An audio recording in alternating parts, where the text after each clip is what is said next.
Yes we are live now. Hello friends, this is Himanshi and welcome to let's learn. तो आज हम mock test लगाएंगे और ये शायद लास्ट ही मॉक टेस्ट होगा सीडीपी का, जिसमें कुछ अच्छे क्वेश्चंस को हम करेंगे, स्टैंडर्ड क्वेश्चंस को करेंगे जो सीटेट पूछता आया है, प्रीवियस ईयर शामिल होंगे। तो अच्छे क्वेश्चंस हैं। और जो कल हमने मैराथन किया है 6.5 घंटे का, वो अगर आपने ना देखा हो तो वो देख लीजिएगा। रात को 2 बजे हम लोग फ्री हुए थे और आज फिर मैं आपके सामने हूँ 9 बजे। तो स्टार्ट करते हैं आज की कहानी। जो मैराथन सेशन हमने किया कल, उससे आपको समझ में आएगा कि कैसे चीज़ें पूछी गई हैं या पूछी जाएंगी या पूछी जाती हैं, क्योंकि वो कॉन्सेप्ट्स जो हैं कोर कॉन्सेप्ट्स हैं जो हमने डिस्कस किए हैं।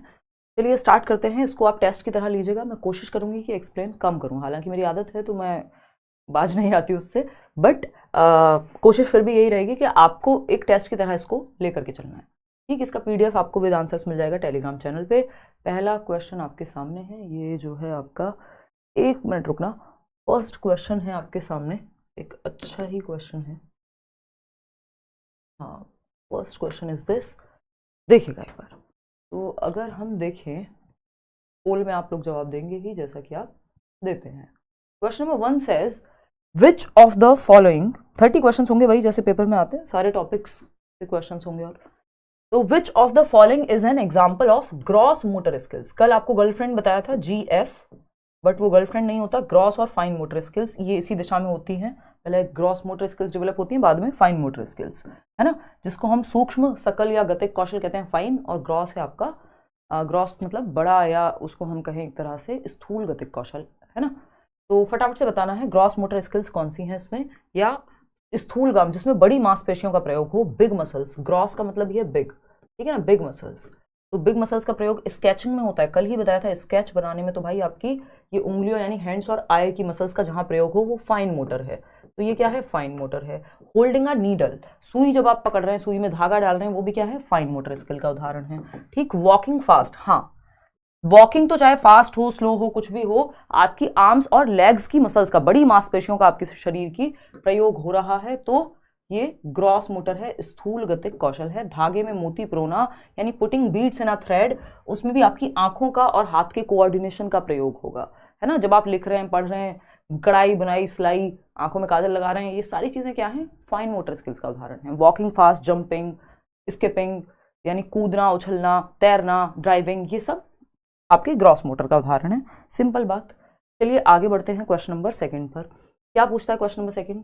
ये कहता है proximo distal principle of development suggest that development proceeds from, यानी प्रॉक्सिमो डिस्टल जो विकास का अधोगामी सिद्धांत है ना, बताता है कि विकास किस ओर से किस तरफ बढ़ता है। इंग्लिश में जरूर चेक कर लीजिएगा, कई बार ये लोग हिंदी में ट्रांसलेशन में गड़बड़ कर देते हैं तो वहां आपको दिक्कत आएगी। सेफेलोकॉर्डल और प्रॉक्सिमो डिस्टल कल ही पढ़े थे।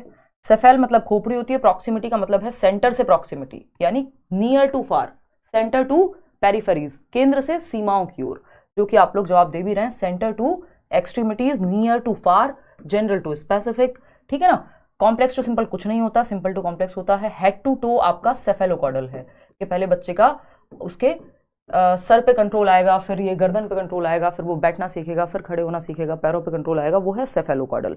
सेंटर टू एक्सट्रीमिटीज में क्या होता है, बच्चा पहले किसी चीज को, मान लीजिए बॉटल है, वो पूरे दोनों हाथों से पकड़ता था, बाहों से पकड़ता था, फिर वो उंगलियों से पकड़ने लगेगा, यानी इस पेन को पकड़ने के लिए पहले पूरी हथेली का इस्तेमाल करता था, अब सिर्फ 2 उंगलियों का इस्तेमाल करके एक अंगूठा और एक उंगली का वो उठा सकता है, यानी सेंटर से बाहर की ओर। जो आपकी बॉडी का सेंटर है, जो आपका हार्ट है, रीढ़ की हड्डी है, फिर कंधों पे कंट्रोल, फिर आपकी इन भुजाओं पे कंट्रोल, फिर आपका ये एल्बो के बाद वाला जो पार्ट है इस पे कंट्रोल, फिर आपकी हाथों पे और फिर उंगलियों पे कंट्रोल। ठीक, तो सेंटर टू एक्सट्रीमिटीज, ये हो गया आपका अधोगामी। आते हैं क्वेश्चन नंबर 3 को, पढ़िएगा फटाफट से। क्या कहता है क्वेश्चन नंबर 3? ये कहता है which of the following are secondary agencies of socialisation, यानी सामाजिकरण के द्वितीयक वाहक। सामाजिकरण का एक तो है प्राइमरी एजेंट्स ऑफ सोशलाइजेशन, जिसमें परिवार आता है, और बाकी जो है आपके, अगर परिवार के साथ नेबरहुड आ जाए तो वो भी प्राइमरी, लेकिन फैमिली कभी भी सेकेंडरी नहीं होगा और स्कूल कभी भी प्राइमरी नहीं होगा। तो हमें पता है स्कूल जो है वो सेकेंडरी है, बुक्स सेकेंडरी हो गई, मीडिया सेकेंडरी है, पेरेंट्स जो हैं यानी फैमिली या सिबलिंग्स वो प्राइमरी में आएंगे, जो आपके भाई बहन हैं, तो ये प्राइमरी में आएगा। पूछा क्या है, सेकेंडरी। फर्स्ट सेकंड थर्ड तीनों सही हैं, वो कहाँ मिलेंगे हमें ऑप्शन में, 4th ऑप्शन मिलेंगे, जो कि आप लोग जवाब दे रहे हैं। 74% लोग सही उत्तर यहाँ दे रहे हैं। बात ठीक है या नहीं है? बिल्कुल ठीक है। चलिए आते हैं क्वेश्चन नंबर 4 पर। फटाफट से, ये पूरा आपका रिवीजन कल के जो हमने मैराथन सेशन कंटेंट किया था क्वेश्चन से, उसका पूरा रिवीजन अपने आप हो जाएगा। According to Jean Piaget's theory, यानी पियाजे की थियरी के according, Piaget's theory of cognitive development यानी संज्ञानात्मक विकास का जो सिद्धांत है पियाजे का, उसके अनुसार at which stage most children operate on operations and develop hypothetico deductive thinking. Operations का मतलब क्या है, कल भी बताया था, ऑपरेशन का मतलब होता है लॉजिक, यानी लॉजिक पे काम कर सकते हैं, एक्टिविटीज पे काम कर सकते हैं ज्यादातर बच्चे। और हाइपोथेटिको, देखो ऑपरेशन सिर्फ ऑपरेशन होता तो आंसर हो जाता कॉन्क्रीट ऑपरेशनल, क्यों? क्योंकि लॉजिक को ऑपरेशन कहा गया है पियाजे की थियरी में। लेकिन उन्होंने साथ में क्या दिया है, हाइपोथेटिको डिडक्टिव रीजनिंग, यानी जिसको हम कहते हैं अमूर्त चिंतन एक तरह से, या हम कहते हैं जिसको निगमनात्मक तार्किक चिंतन, जो इकोनॉमिस्ट लोगों में या फिर जो साइंटिस्ट में ज्यादा हायर लेवल ऑफ थिंकिंग है एक तरह से। तो ये हर किसी में तो नहीं होता, बट इस स्टेज तक आते आते मोस्ट चिल्ड्रन, तभी लिखा हुआ है मोस्ट चिल्ड्रन, हर कोई हाइपोथेटिको डिडक्टिव रीजनिंग डेवलप कर पाए जरूरी नहीं है।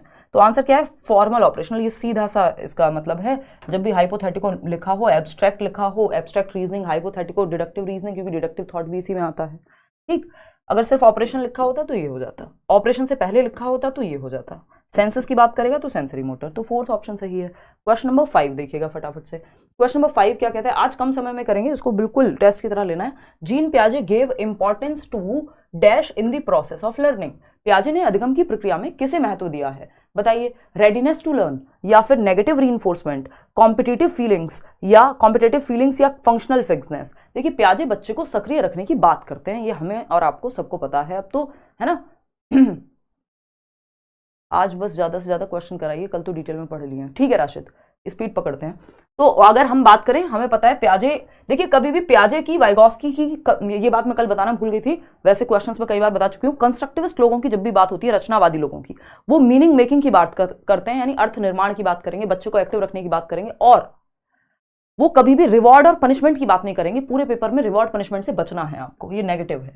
तो नेगेटिव, एक पॉजिटिव नेगेटिव वर्ड्स का भी एक सेशन होगा कल, आपकी हिंदी की मैराथन है, हिंदी पेडागोजी की, ठीक है। तो रीइंफोर्समेंट की बात पियाजे नहीं करेंगे, कंपटीशन की। फंक्शनल फिक्सनेस तो प्रॉब्लम होती है कि आप किसी समस्या को एक ही ढंग से सॉल्व करें, वो तो लर्निंग में एक समस्या है एक तरह से।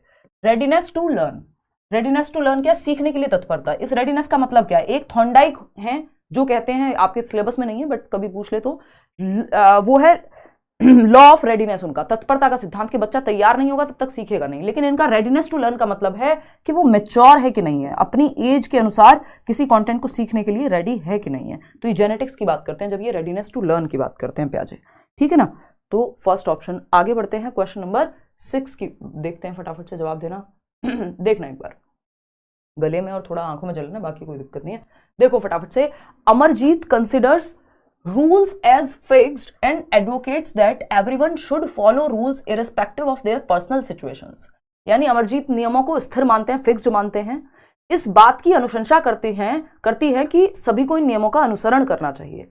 कल भी डिस्कस किया था, rules are fixed, rules are absolute. किस स्टेज में, 4th स्टेज में, ठीक। कोलबर्ग की, according to Lawrence Kohlberg's theory of moral development, at which stage Amarjeet is at present, 4th stage. Second level conventional यानी पारंपरिक स्तर है, और चौथा जो है आपका चरण है। अगर हम बात करूं यहाँ पे चौथे स्तर की, तो उसको हम कहते हैं क्या, इंस्ट्रूमेंटल पर्पस तो म्यूचुअल एक्सचेंज हो गया, टिट फॉर टैट, ये सेकंड है। ओबीडियंस एंड पनिशमेंट फर्स्ट है। Good boy good girl third है, ठीक। लॉ एंड ऑर्डर ओरिएंटेशन है विच इज 4th, ठीक। लॉ एंड ऑर्डर ओरिएंटेशन यानी लॉ एंड ऑर्डर को मेंटेन करके रखना है, नो मैटर व्हाट। रूल्स को बदला नहीं जा सकता, कोई भी सिचुएशन हो आपकी, आप रूल्स तोड़ेंगे नहीं, है ना। चाहे किसी की जान जा रही हो फिर भी रेड लाइट नहीं तोड़ेंगे। ये है पर्सनल सिचुएशन को ध्यान में ना रखना, सिर्फ रूल्स पे फोकस करना, ठीक। तो ये 4th ऑप्शन है कि रूल्स परिवर्तित ही नहीं किए जा सकते। 5th में ऑप्शन होता है कि इंडिविजुअल के भी राइट्स हैं, रूल्स को परिवर्तित किया जा सकता है जरूरत पड़ने पे। चलिए आते हैं खैर क्वेश्चन नंबर देखिएगा, question number 7। During a group work, जब बच्चे समूह में काम कर रहे हैं एक क्लास के अंदर, Ramesh finds his students struggling to solve a given question. In order to scaffold them, Ramesh को क्या करना है, स्कैफोल्डिंग कहां में होती है, वाइगॉस्की की थियरी में होती है। तो टेम्परेरी हेल्प देनी है, जहां बच्चे अटक रहे हैं वहां। कैसे करें, रमेश क्या है, टीचर हैं। Tell them to copy the answer, copy करना एकदम खराब बात है, बच्चे को एक्टिव रखना है। Ask them to withdraw given assignment and move on to next task. यानी एक काम करो, जो प्रदत्त कार्य मिला है उसको काम को छोड़ दो और अगले टास्क पे बढ़ जाओ, जो नहीं हो रहा उसे छोड़ दो। इससे प्रॉब्लम सॉल्व नहीं होगी। Give cues hints relevant to the problem, यही बात हमने की थी। हाफ सॉल्व प्रॉब्लम देना, क्यूज देना, हिंट देना, ये सब क्या है, जिस स्टेप पे बच्चा अटके वहां पे उसको हेल्प दे देना। इन्हीं को हम पाड़ या मचान कहते हैं, इस तरह की हेल्प को, जो टेम्परेरी हेल्प है, जो अस्थायी मदद है। ठीक है ना, वो साइकिल वाला एग्जांपल भी दिया था। Complicate the question by ambiguous instructions, बच्चे को और कंफ्यूज कर देंगे, ऐसे टीचर्स भी अवेलेबल हैं मार्केट में। क्वेश्चन नंबर 3, मतलब 7th का ऑप्शन जो था वो 3rd था, मजाक कर रही हूँ। चलिए आ जाओ फटाफट से। अगर हम देखें, मैम सैड क्यों हो आप आज? बिल्कुल सैड नहीं हो निशा, बस थकी हुई हूँ, बहुत अच्छी नींद आई है बहुत दिनों बाद, क्योंकि इतने दिनों से तैयारी में बिजी थी, 1 हफ्ते से ज़्यादा हो गया था उस मैराथन की तैयारी में, है ना। तो मैं सैड नहीं, बस टायर्डनेस है। वैसे बहुत पीसफुल महसूस कर रही हूँ, आपका जो मैराथन का कमिटमेंट था वो पूरा हो चुका है। टू एनहेंस, अभी हिंदी और इंग्लिश का रहता है। To enhance students cognitive development, Lev Vygotsky advocated for dash, विद्यार्थियों के संज्ञानात्मक विकास के संवर्धन के लिए वाइगोस्की किसकी बात करेंगे? सोसाइटी, कल्चर और लैंग्वेज, है ना। पैसिव इमिटेशन यानी नकल की बात करेंगे, नहीं, बच्चे को निष्क्रिय कभी नहीं रखेंगे, रट्टे की बात, रोट मेमोराइजेशन की नहीं करेंगे। यस, कल्चरल टूल्स, है ना। सोशल आइसोलेशन कल भी बताया था, सामाजिक पृथकीकरण नहीं करेंगे वाइगोस्की, ये नहीं कहेंगे कि समाज से अलग कर दो, है ना। सोशल इंटरेक्शन होता तो सही था। तो यूज ऑफ कल्चरल टूल्स, जो संस्कृति में कहानियां हैं, किस्से हैं, त्योहार हैं, मिलना जुलना है, ऐसे उपकरणों का प्रयोग करेंगे। क्वेश्चन नंबर 9 देखिएगा एक बार। क्वेश्चन नंबर 9 क्या कहता है? Progressive education places dash at the centre of teaching learning process, प्रगतिशील शिक्षा शिक्षण अधिगम प्रक्रिया के केंद्र में किसको स्थान देती है? प्रगतिशील शिक्षा क्या है? लर्निंग बाय डूइंग, करके सीखना, बच्चे को एक्टिव रखना। कौन कहता है? जॉन डुई कहते हैं, ठीक है ना, जॉन डीवी जिनको हम कह देते हैं। लर्निंग बाय डूइंग, जो हम कल चाइल्ड सेंटर्ड और प्रोग्रेसिव एजुकेशन की बात कर रहे थे कि लर्निंग जो है प्रेजेंट लाइफ के लिए होनी चाहिए, बच्चा एक्टिव होना चाहिए, सोशल कॉन्टेक्स्ट में होनी चाहिए, प्रॉब्लम सॉल्वर बने बच्चा, ये सारी कम्युनिटी के लिए प्रॉब्लम सॉल्व करे, ये सारी प्रोग्रेसिव एजुकेशन के लक्षण हैं। ठीक, तो यहाँ पे बच्चे को सेंटर में रखेंगे, भाई प्रोग्रेसिव एजुकेशन यानी चाइल्ड सेंटर्ड एजुकेशन, एक तरह से बच्चे को जहां सेंटर में रखा जाए पढ़ना, तो बच्चा सेंटर में रहेगा। देखिए यहाँ पे इवन एक्टिविटीज भी होती है ना, पेरेंट्स सेंटर में नहीं, टीचर्स नहीं, एग्जाम्स नहीं, इवन यहाँ एक्टिविटीज भी होती, एक्टिविटीज से भी पहले बच्चा आएगा। आता है ना, एक क्वेश्चन आया था कि चाइल्ड सेंटर्ड या प्रोग्रेसिव एजुकेशन वो है जहां सेंटर में होते हैं कौन? तो एक ऑप्शन था बच्चे यानी स्टूडेंट, दूसरा था स्कूल चिल्ड्रन, पहला था कि school children are at the centre, दूसरा था school activities are at the centre, फिर था पेरेंट्स और टीचर्स। तो स्कूल एक्टिविटीज कई लोगों ने लगा दिया था।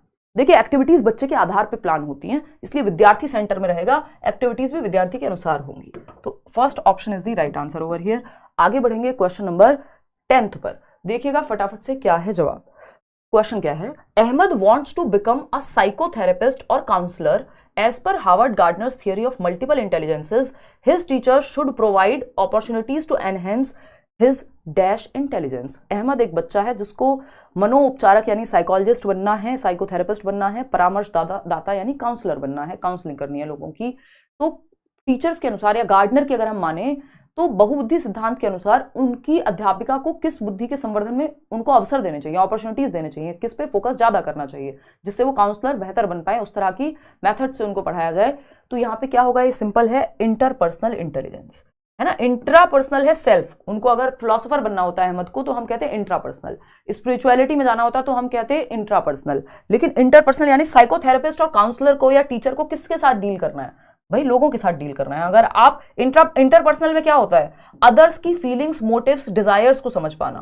तो यहाँ पे जब लोगों को समझने की बात आ रही है तो इंटरपर्सनल, खुद को समझने की बात आएगी तो इंट्रापर्सनल, ठीक है ना। स्पेशल है स्थान को समझना, जैसे जो स्कल्पचर है यानी जो मूर्तिकार है उसमें होगा स्पेशल, नेचुरलिस्टिक आपका गार्डनर में, फार्मर में, म्यूजिकल इंटेलिजेंस जो भी म्यूजिक को कंपोज करते हैं, सिंगर्स हुए, कंपोजर्स हुए, वो सब आ जाएंगे।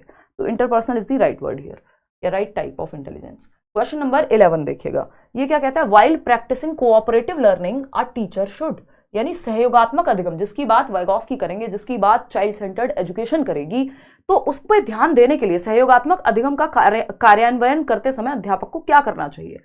सॉरी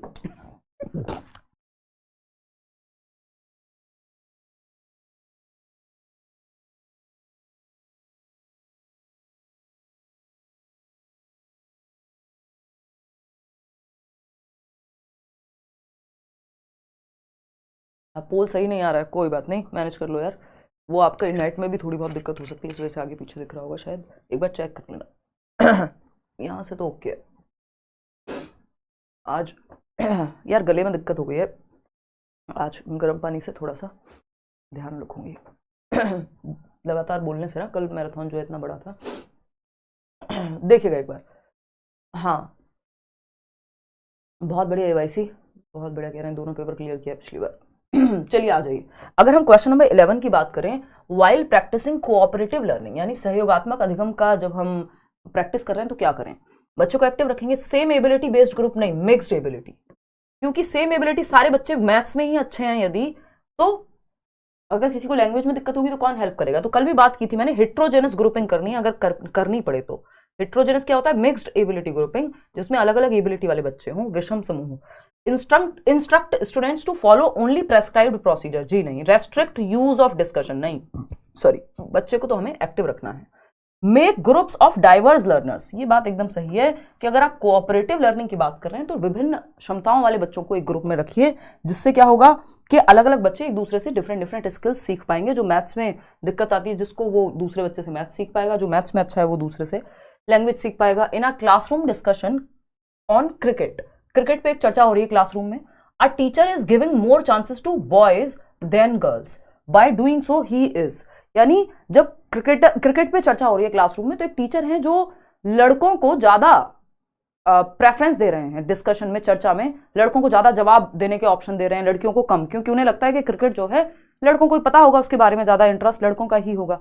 अब ऐसा हो भी सकता है, लेकिन उसका रीजन क्या होगा? क्योंकि हमने सोसाइटी में ऐसे ही चीजें चली आ रही हैं, वो भी एक स्टीरियोटाइप है।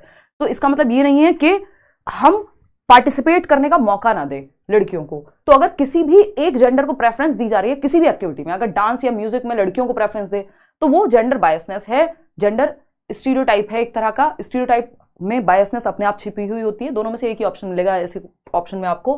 कॉम्बैटिंग स्टीरियोटाइप थ्रेट, भाई रूढ़िबद्ध धारणा को चुनौती दे रहे हैं वो। अगर लड़कियों को प्रेफरेंस दे रहे होते क्रिकेट में तब हम मान सकते थे, क्योंकि उसमें क्या होता, एक तरह से आप जेंडर स्टीरियोटाइप को चैलेंज कर रहे हैं। जो फील्ड माना जाता है कि स्टीरियोटिपिकल मैन के लिए है, उसमें अगर आप फीमेल्स को भी ऑप्शन दे रहे हैं ज्यादा, तो वो इक्विटी का उदाहरण होता, जो कि यहाँ है नहीं। प्रैक्टिसिंग जेंडर बायस, बिल्कुल सही बात है, पक्षपात, किसी एक पक्ष में झुके हुए हैं, पूर्वाग्रहों का पालन कर रहे हैं, सिंपल बात। फिर क्या है? एंश्योरिंग जेंडर इक्वालिटी, कोई इक्वालिटी का उन्होंने ध्यान नहीं रखा जब एक को प्रेफरेंस दे रहे हैं। ब्रेकिंग जेंडर स्टीरियोटाइप्स, कोई जेंडर स्टीरियोटाइप को ब्रेक नहीं कर रहे हैं, बढ़ावा दे रहे हैं, प्रमोट कर रहे हैं। प्रमोटिंग जेंडर स्टीरियोटाइप, ये सही होता अगर होता तो।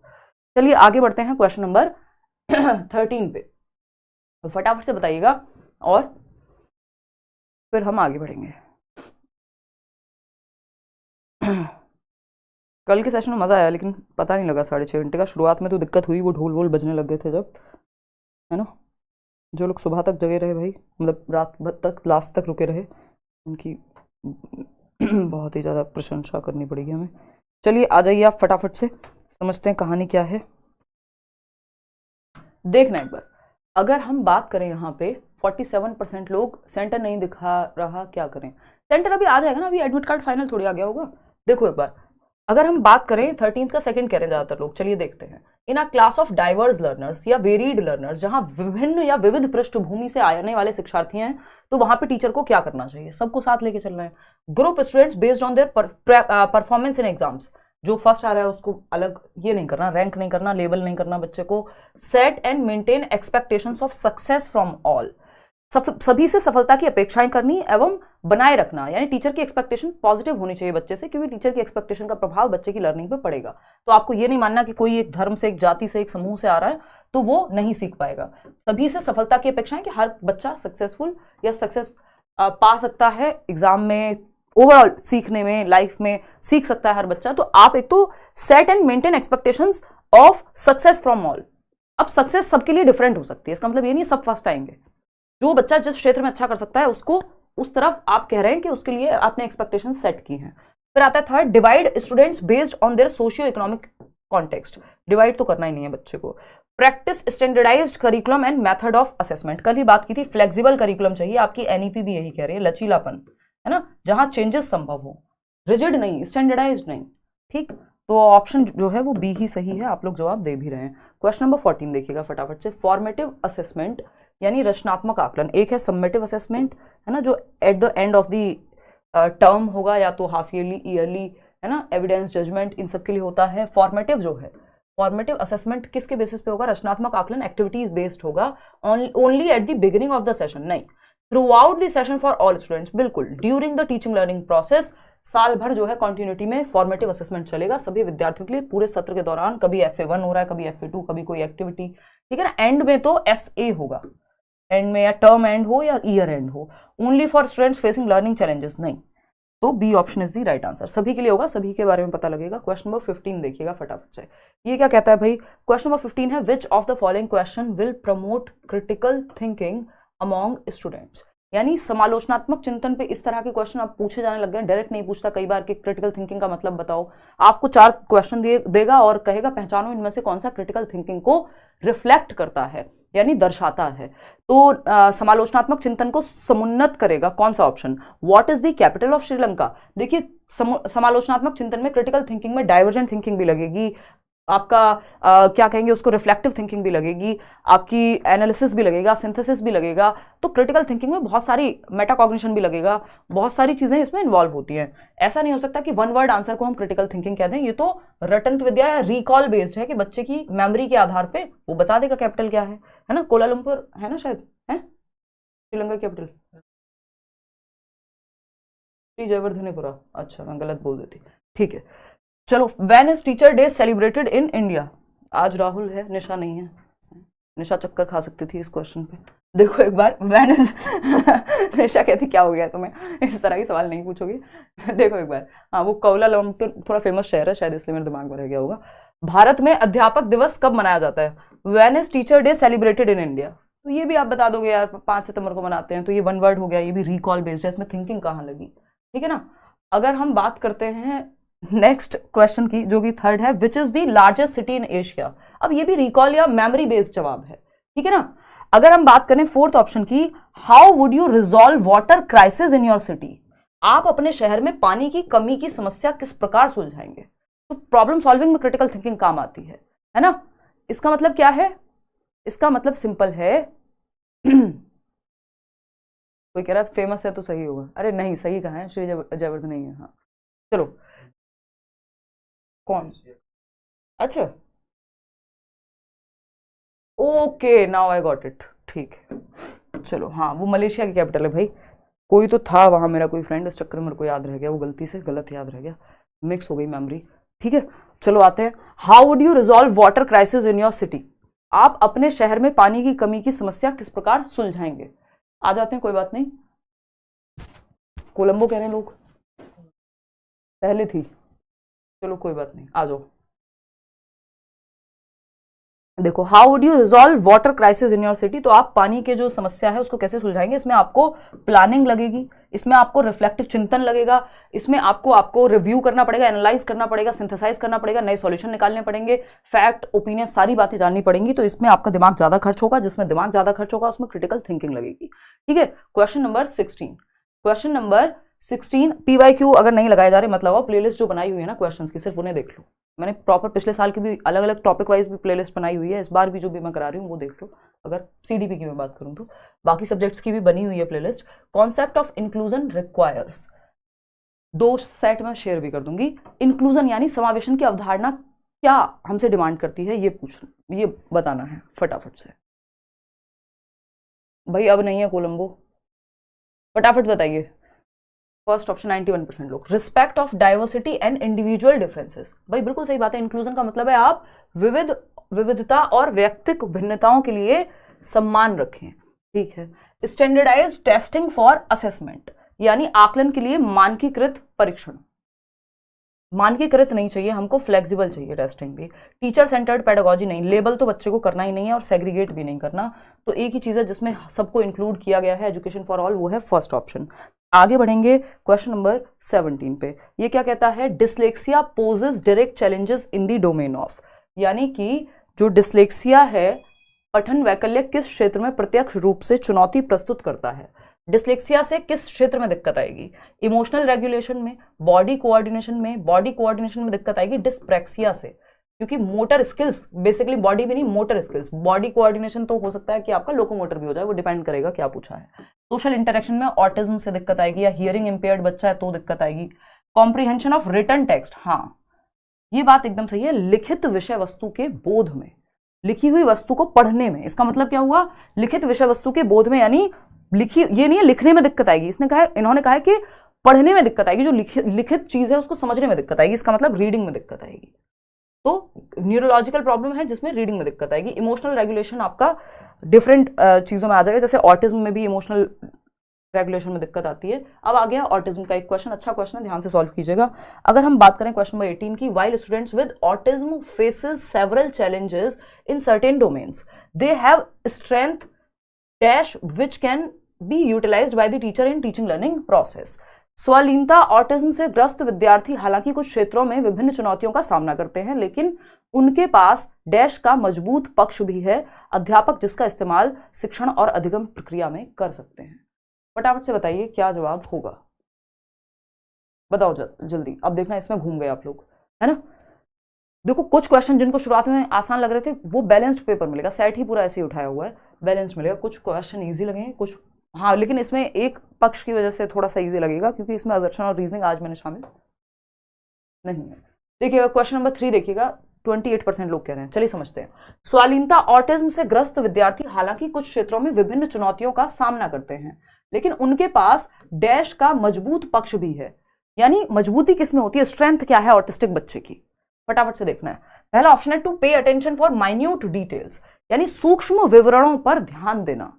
अभी समझेंगे, हमें नहीं पता है ना, क्योंकि किसी को नहीं पता, यहाँ पे कोई जवाब सही दे ही नहीं रहा है, सब 24%, 31% लोग बस थर्ड ऑप्शन कह दे रहे हैं, जो कि गलत ही है ना। देखते हैं, फॉर सोशल कम्युनिकेशन, भाई इसमें तो उनको चैलेंज फेस करना पड़ता है कि वो सामाजिक संप्रेषण में, बातचीत में उनको दिक्कत होती है, तो ये तो चैलेंज है। हमें स्ट्रेंथ पूछा है कि स्ट्रेंथ कहाँ होती है उनकी। Of expressing themselves without hesitation in front of large groups, जो लोग, ये 31% लोग जवाब दे रहे हैं थर्ड हैं, थोड़ा बहुत पानी वानी ढूंढ लो यार। सबसे पहले ऑटिज्म में हम यही बात करते हैं कि बच्चे को सोशल गैदरिंग में, कम्युनिकेशन में दिक्कत होती है, हेजिटेंट होता है वो बहुत ज्यादा, उसके आसपास अगर लोग ज्यादा हों तो वो बिल्कुल अच्छा महसूस नहीं करता है ना। माय नेम इज खान का जवाब भी दिया था, तो स्वयं को बड़े समूहों के सामने बिना हिचक के व्यक्त करना, यहाँ तो कम्युनिकेशन में वैसे ही दिक्कत है यार, है। और आप कह रहे हो कि बिल्कुल मोदी जी टाइप भाषण दे देगा ऑटिस्टिक बच्चा, नहीं यार, है ना। फिर आता है of easily adjusting to frequent changes in schedule, ये भी बहुत बड़ी समस्या होती है, चैलेंज होता है ऑटिस्टिक बच्चे के जीवन में, जो स्वालीनता वाला बच्चा है, कि उसकी दैनंदिनी में या जो स्केड्यूल में यदि रोज रोज बहुत ज्यादा परिवर्तन या आसपास सराउंडिंग में भी बहुत ज्यादा चेंज अगर हो गया तो वो परेशान हो जाता है, क्योंकि एडीएचडी नहीं है ये कि ध्यान लगाने में दिक्कत है। ऑटिस्टिक बच्चे कई बार बहुत, मतलब ऐसा नहीं है कि दिमाग की कमी नहीं है, लेकिन ये जो बार बार अगर फ्रिक्वेंट चेंजेस हैं, चाहे वो स्केड्यूल में हो, चाहे दिनचर्या में हो, चाहे आसपास की सराउंडिंग में हो, तो वो उससे दिक्कत में आ जाता है। इसका मतलब क्या हुआ, स्ट्रेंथ एक ही बचती है कि to pay attention for minute details. भाई जब हम ये कहते हैं, ये आपका कॉमन सेंस वाला क्वेश्चन था, कि जब हम ये कहते हैं कि जो ऑटिस्टिक बच्चा है अगर उसकी सराउंडिंग में कुछ भी चेंज होता है तो वो परेशान हो जाता है। इस रूम में आपने ये चीज यहां से उठा के वहां रख दी है, पूरा चेंज कर दिया, वो कंफर्टेबल महसूस नहीं करेगा। इसका मतलब क्या हुआ, इसका मतलब कहीं ना कहीं ये हुआ कि माइन्यूट डिटेल पे भी फोकस है बच्चे का, है ना। वो ध्यान देते हैं, वो ओवर उनको परेशान कर रही हैं चीजें, एक तरह से हर चीज पे ध्यान है, ये मान लो आप। तो minute, to pay attention for minute details, सूक्ष्म विवरणों पे भी ध्यान देने की जो प्रॉब्लम है उसकी वजह से, मतलब ये एक्सेसिव हो जाती है, तो वो हाँ मोए मोए हो गया ना, हाँ, तो ये एक्सेसिव के ज्यादा ध्यान देते हैं हर चीज पे, इसीलिए तो आसपास सराउंडिंग में चेंज है, स्केड्यूल में चेंज है, या लोग अगर दिख रहे हैं तो वो ज्यादा ओवरवेल्म महसूस करेगा, बातचीत या दिक्कत होती है उसको एडजस्ट करने में। तो ये एक तरह का एक क्या कहेंगे, बेनिफिट या कह लीजिए एक स्ट्रेंथ है ऑटिस्टिक बच्चे की, कि वो ध्यान माइन्यूट डिटेल पे भी दे पाता है ना, छोटी से छोटी डिटेल पे भी ध्यान होता है। एडीएचडी में उल्टा है। चलिए क्वेश्चन नंबर 19 देखिए, वहां ध्यान टिकाना मुश्किल होता है। क्वेश्चन नंबर 19 देखिएगा, Which of the following mode should be avoided while teaching students with visual impairment? यानी कौन से मोड को हम अवॉइड करें जब हम दृष्टिबाधित बच्चों के साथ डील कर रहे हैं जिनको देखने में समस्या है। पहला ऑप्शन है verbally explaining the content written on board, यानी शामपट पर लिखित विषय वस्तु की मौखिक रूप से व्याख्या करना, यानी जो ब्लैक बोर्ड पे लिखा है उसको वर्बली एक्सप्लेन कर दो, ये तो अच्छी बात है। जो बच्चे को दिखाई देने में समस्या है, विजुअली इंपेयर्ड है, उसको मदद मिल जाएगी, है ना। कई लर्नर्स होते हैं जो अपने यहाँ भी कमेंट आता है कई बार कि हम मतलब विजुअली इंपेयर्ड हैं, तो आप जब क्वेश्चन लिखा है तो ये मत कहो कि पोल दे दो और खुद बताओ, पहले साथ साथ पढ़ भी दिया करो। तो अगर आप पढ़ देंगे तो उसको देखने में दिक्कत है तो वो सुन के समझ जाएगा बच्चा। प्रोवाइडिंग टैक्टाइल मैप्स, यानी टच एंड फील वाले मैप्स, ब्रेल लिपि टाइप की चीजें जिसको स्पर्श किया जा सके, नुकीली मतलब वैसी चीजें जो जिनको टच फील किया जा सके, नुकीली कह लो कई बार, लेकिन वो ज्यादा शार्प नहीं होना चाहिए। तो ये क्या होगा, स्पर्शग्राही मानचित्र, हाँ वो टच और फील करके समझ जाएंगे। टैक्टाइल मटेरियल कल भी बात की थी। Allowing use of assistive devices, devices कुछ भी हो सकते हैं, चाहे वो आपका कि जैसे फोन में एक तरह का असिस्टिव डिवाइस है कि आप बोल करके सर्च कर सकते हैं वो लोग जिनको देखने में दिक्कत है, तो जो भी हेल्पफुल डिवाइसेस हैं। Using written test to assess learning, ये सबसे बड़ी प्रॉब्लम है, जिस बच्चे को देखने में दिक्कत है उसके लिए आप अधिगम के आकलन के लिए लिखित परीक्षण लेना उससे, क्योंकि उसको देखने में तो दिक्कत है, अब आप उससे लिखवा रहे हैं तो वो दिक्कत वाली बात हो गई। आगे बढ़ते हैं, आप ओरल क्वेश्चन पूछ लीजिए, कोई और तरीका अपना लीजिए। क्वेश्चन नंबर 20 देखिएगा, ये कहता है which of the following is not a characteristic of students with giftedness. Giftedness की 3 विशेषताएं आपको बताई थी, और हाई आईक्यू होता है 120 प्लस आईक्यू होगा कम से कम भी, वैसे तो होता है 140 130 प्लस, लेकिन इंडियन कॉन्टेक्स्ट में कई बार 120 प्लस को भी हम कह देते हैं। तो अगर हम देखें प्रतिभाशाली विद्यार्थी नहीं है, not above average intelligence level, हाँ अबव एवरेज एबिलिटी, एसीसी याद होगा आपको, एसीसी सीमेंट का उदाहरण देती हूं मैं बहुत बार। Higher order problem solving skills, इस पे भी हमने बात की थी कि HOTS hots, higher order thinking skills वाले क्वेश्चन ही सॉल्व कर लेते हैं जिसमें दिमाग ज्यादा खर्च होता है क्योंकि इनकी मेंटल एबिलिटी ज्यादा होती है। हाई मोटिवेशन, तो डिफिकल्ट टास्क भी कर पाते हैं। High motivation to master skills, commitment का लेवल, उसी को मोटिवेशन कहते हैं। अबव या high ability, high creativity, high commitment, जब तक तोड़ेंगे नहीं तब तक छोड़ेंगे नहीं, तो कमिटमेंट मतलब मोटिवेशन ज्यादा है तभी तो कमिटेड हैं। स्लो इन प्रोसेसिंग इन्फॉर्मेशन, ये गड़बड़ है क्योंकि ये तो फास्ट होते हैं इन्फॉर्मेशन को प्रोसेस करने में, तो जल्दी सीख जाते हैं, इसीलिए तो ये बोर हो जाते हैं अगर सही से चैलेंजिंग टास्क ना मिले तो। फोर्थ ऑप्शन ही गलत है, और जो गलत है वही सही है क्योंकि पूछा ही गलत है। क्वेश्चन नंबर 21 देखिएगा एक बार, ये क्या कहता है भाई, a teacher should motivate students to form dash view of ability and should consider learning as dash process, यानी एक अध्यापक को विद्यार्थियों को योग्यता के डैश परिपेक्ष और अधिगम को डैश प्रक्रिया मानने के लिए प्रोत्साहित करना चाहिए। तो लर्निंग क्या है, अगर हम बात करें यहां पे इंक्रीमेंटल होनी चाहिए। एबिलिटी कल भी मैंने बात की थी, एबिलिटी को आप कैसे देखेंगे कि क्षमता को बढ़ाया जा सकता है, तो एबिलिटी इंक्रीमेंटल है, फिक्स्ड नहीं है। एंटिटी का मतलब हो गया सिंगल एंटिटी फिक्स हो गई, एबिलिटी इंक्रीमेंटल है, एंटिटी नहीं है, फिक्स्ड नहीं है, ऐसा नहीं है कि बस फिक्स हो गई है ना। तो ये हालांकि इन्होंने ट्रांसलेशन कुछ और दे दिया है। देखो पैसिव तो हो ही नहीं सकती लर्निंग, यहाँ पे भी लर्निंग पैसिव है ना, ये एंटिटी की वजह से गलत हो गया। तो एक ही ऑप्शन बचा कि लर्निंग, एक तो स्टूडेंट्स को मोटिवेट करना है कि जो एबिलिटी है, जो क्षमता है उसको बढ़ाया जा सकता है, इंक्रीमेंटल होती है और फिक्स्ड नहीं होती, और दूसरा लर्निंग क्या है, एक एक्टिव प्रोसेस है जिसमें बच्चा एक्टिविटी करके सीख सकता है, रटने वाली प्रोसेस नहीं है। तो फर्स्ट ऑप्शन ही यहाँ सही है। आगे बढ़ते हैं क्वेश्चन नंबर 22 पे। क्वेश्चन नंबर 22 क्या कहता है भाई, 22वां सवाल कहेगा students are likely to experience dash when the activity is not valued by them, यानी यदि गतिविधि को महत्व नहीं दिया जा रहा है तो विद्यार्थी द्वारा किसका अनुभव करने की संभावना है, यानी उनको इंटरेस्ट नहीं आ रहा कोई काम करने में, उनको वैल्यू ही नहीं कर पा रहे वो किसी एक्टिविटी को, उनको लग रहा है यार ये क्या करा रहे हो, ये तो पेपर में नहीं आएगा, आपने मान लिया जैसे, क्योंकि आपको आसान लग रहा है, आपको लग रहा है कि आसान लग रहा है तो मुझे आसान लग रहा है तो वो तो आएगा ही नहीं, ऐसा भी हो सकता है तैयारी आपने अच्छी कर ली हो, ठीक। तो यदि गतिविधि को महत्व ही नहीं दिया जा रहा, जो एक्टिविटी बच्चा कर रहा है उसको इंपॉर्टेंस ही ना दे, उसकी नीड ही ना समझे कि देख लेंगे यार हो जाएगा पेपर पास, तो पढ़ेगा ही नहीं वो। फिर अगर काम की इंपॉर्टेंस ही नहीं समझेगा या वैल्यू ही नहीं करेगा तो क्या होगा, एक्टिविटी इज नॉट वैल्यूड, तो क्या एक्सपीरियंस करेंगे, क्यूरियोसिटी नहीं, बोरियत, एक्साइटमेंट नहीं। जब आप इंपॉर्टेंट समझते हैं, वैल्यू करते हैं, तभी तो एक्साइटेड, वो व्यक्ति जिससे आपको मिलने में इंटरेस्ट है तो आपके लिए वो चीज वैल्यू कर रही है तो आप एक्साइटेड होंगे मिलने के लिए। अब जो काम करने के लिए आप इंटरेस्टेड ही नहीं है, आपके दिमाग में वैल्यू ही नहीं है जिस चीज की, उसके लिए आप क्यों तो क्यूरियस होंगे, क्यों एक्साइटेड होंगे। घर में झाड़ू लगाने को कोई कह दे, कितने लोग एक्साइटेड होंगे, क्योंकि बहुत ज्यादा वैल्यू हम करते नहीं है उस चीज की, कई बार मन हो तो कर भी सकते हैं।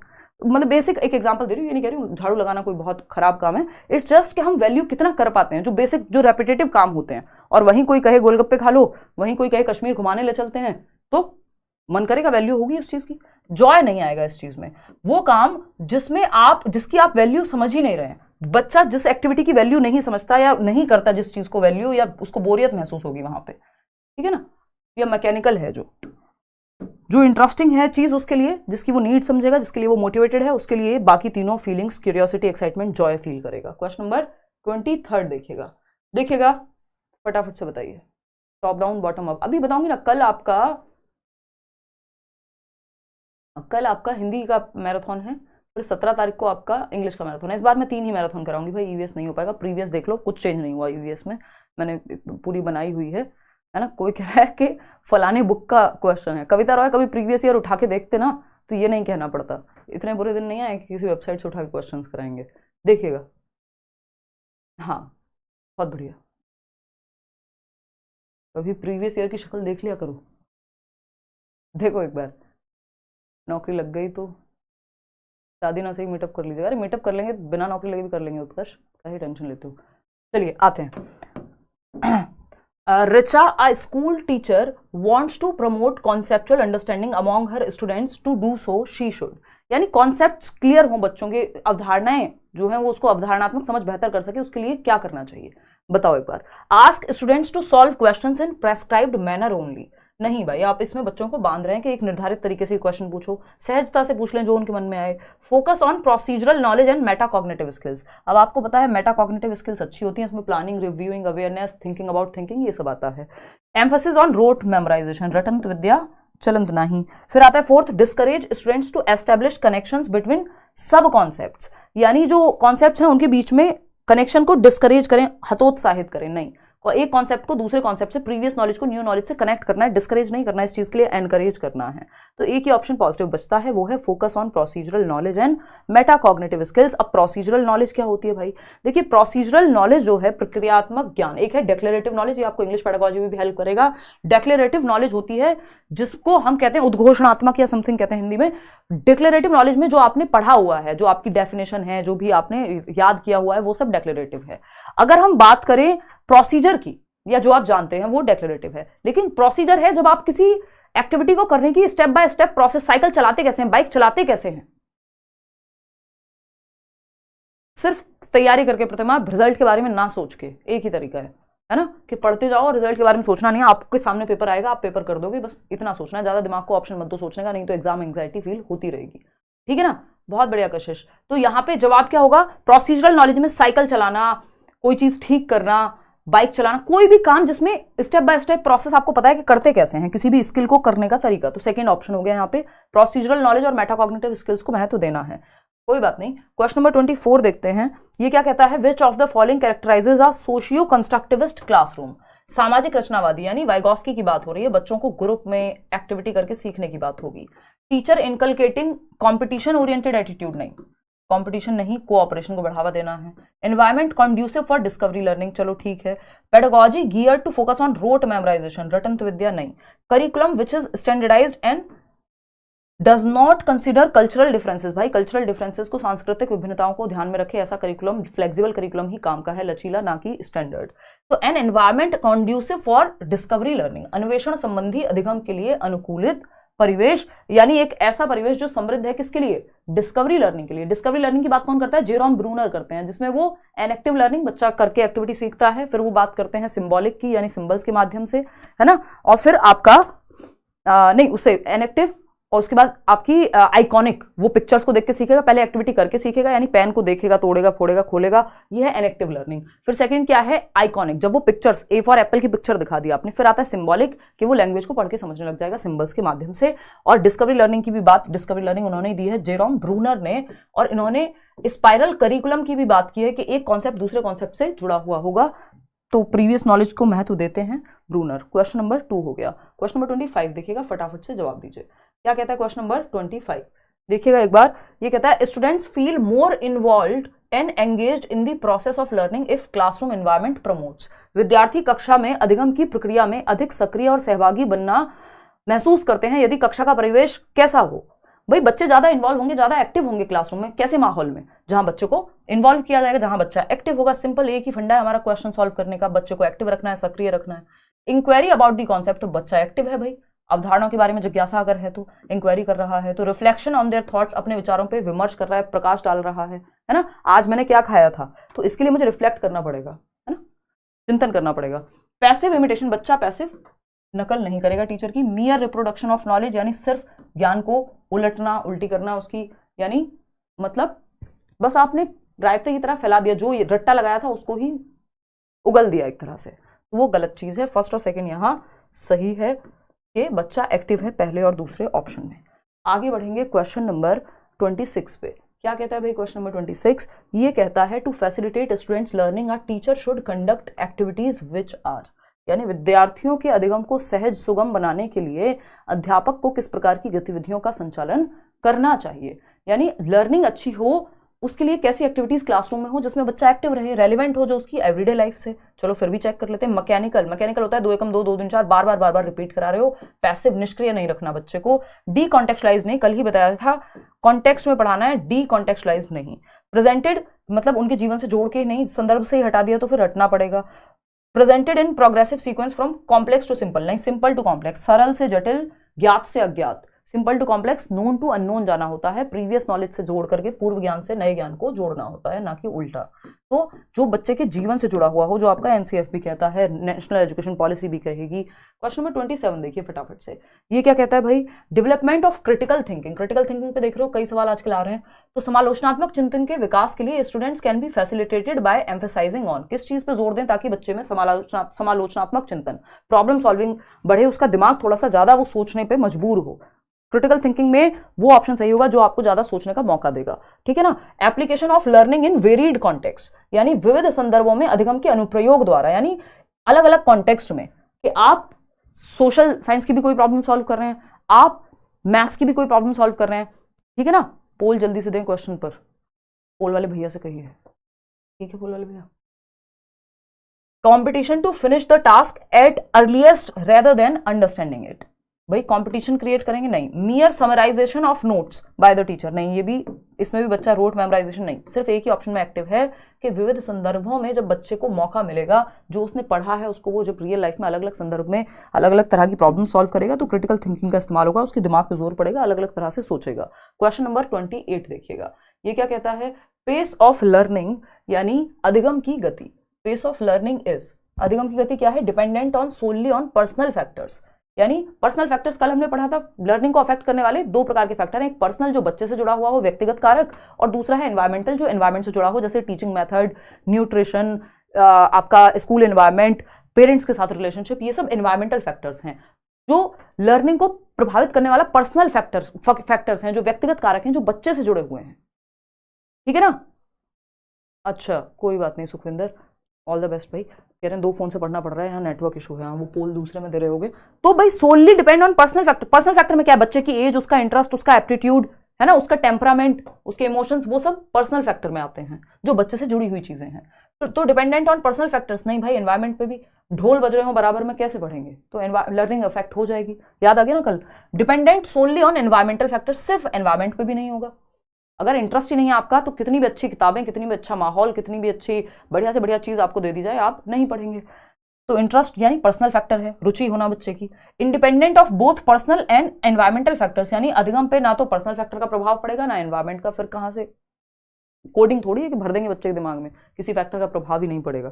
Dependent on interaction of personal and environmental factors, व्यक्तिगत और वातावरणीय कारक की पारस्परिक क्रिया पर निर्भर करती है लर्निंग, कि कितना बेहतर पर्सनल फैक्टर, इंटरेस्ट भी हो बच्चे का, एनवायरमेंट भी अच्छा मिले तो लर्निंग अच्छी होगी।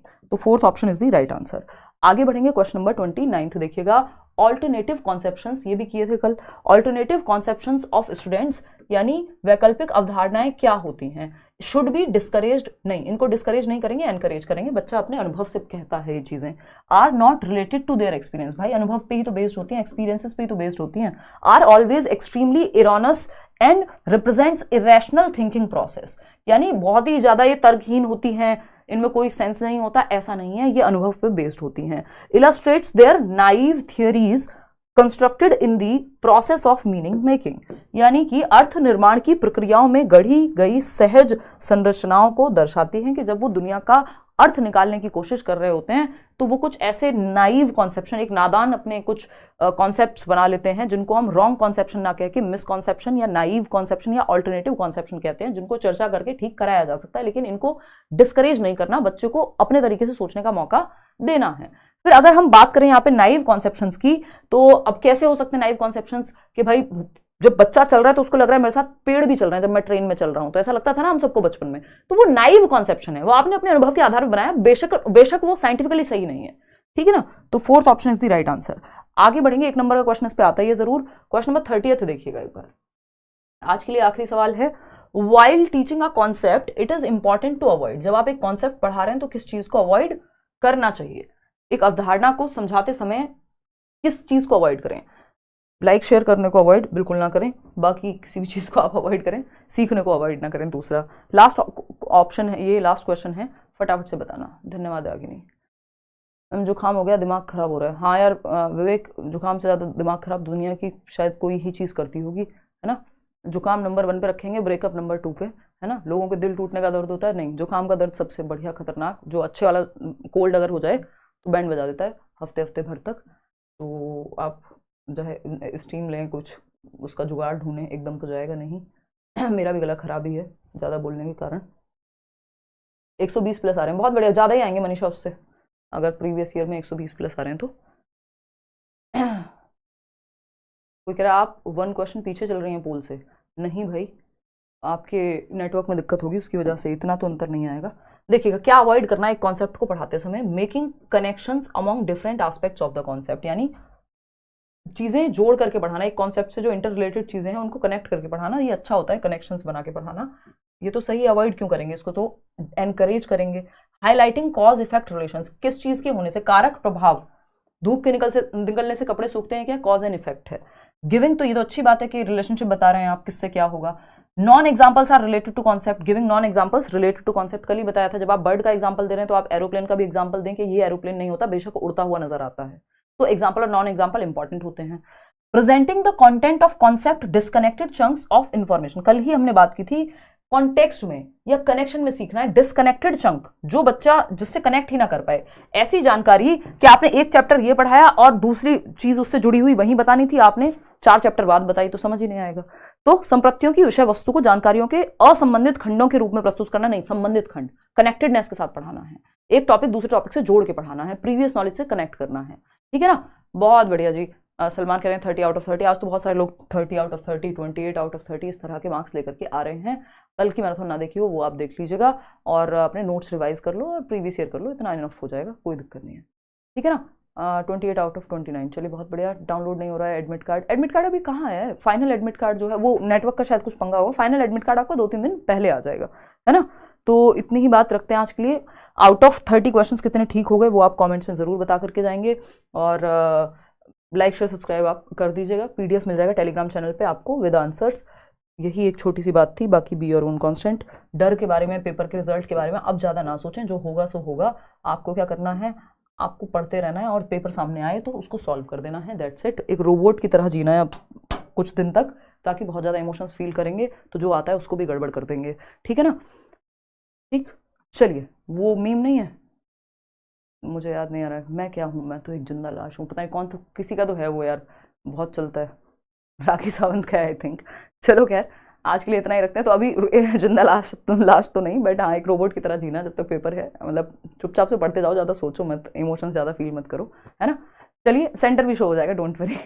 चलिए, टेक केयर, बाय बाय, ध्यान रखिए अपना। कल मिलते हैं 9 बजे। 9 बजे नहीं यार, मेरी कोशिश तो रहेगी कि 8 बजे से शुरू कर पाऊँ मैराथन सेशन, बट आप देख लेना, एक बार मैं इवेंट लगा दूंगी तो तैयार रहना, 8 बजे हो 9 बजे हो, 2-3 घंटे का सेशन रहेगा। लव फ्रॉम लक्षद्वीप, बहुत बढ़िया।